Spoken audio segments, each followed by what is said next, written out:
English അറിയാത്തൊരു patient നിങ്ങളുടെ emergency ഡിപ്പാർട്ട്മെൻറ്റിൽ വന്നിരിക്കുകയാണ്. എന്നിട്ട് നിങ്ങളോട് പറയുകയാണ് എനിക്കൊരു ഇൻ്റർപ്രറ്ററെ ആവശ്യമുണ്ടെന്ന്. ഇൻ്റർപ്രറ്റർ എന്ന് പറഞ്ഞു കഴിഞ്ഞാൽ ട്രാൻസ്ലേറ്റ് ചെയ്യുന്ന ആൾ, പരിഭാഷപ്പെടുത്തുന്ന ആൾ. അപ്പോൾ ഒരു നേഴ്സ് എന്നുള്ള നിലയിൽ നിങ്ങൾ എടുക്കേണ്ട ഒരു ബെസ്റ്റ് പോസിബിൾ ആക്ഷൻ എന്താണ്? ഈ ഒരു ചോദ്യം ഞാൻ ഇവിടെ ഡിസ്കസ് ചെയ്തപ്പോൾ ഒരു സ്റ്റുഡൻറ്റ് എന്നോട് പറഞ്ഞു, സാർ അത് കുഴപ്പമില്ല, എനിക്കും ഇംഗ്ലീഷ് അറിയത്തില്ലല്ലോ. അപ്പം ഞങ്ങൾ രണ്ടുപേരും പരസ്പരം അത് മനസ്സിലാക്കി അങ്ങ് അഡ്ജസ്റ്റ് ചെയ്യുമെന്ന് പറഞ്ഞു. എന്തായാലും എൻക്ലെക്സിൽ അത് നടക്കില്ല.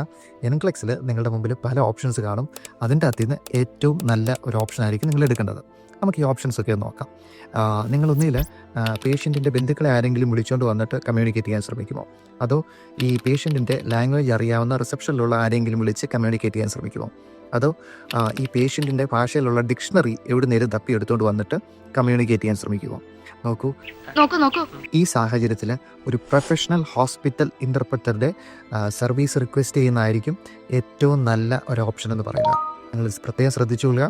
ഈ ക്വസ്റ്റ്യനും ഈ ആൻസറും ഇതിൻ്റെ കൂടുതൽ ഡീറ്റെയിൽസും ഞാൻ ഡിസ്ക്രിപ്ഷനിൽ കൊടുത്തേക്കാം. നിങ്ങൾ വായിക്കുക, പഠിക്കുക. നിങ്ങൾക്ക് വളരെ യൂസ്ഫുൾ ആയിരിക്കും. Thank you.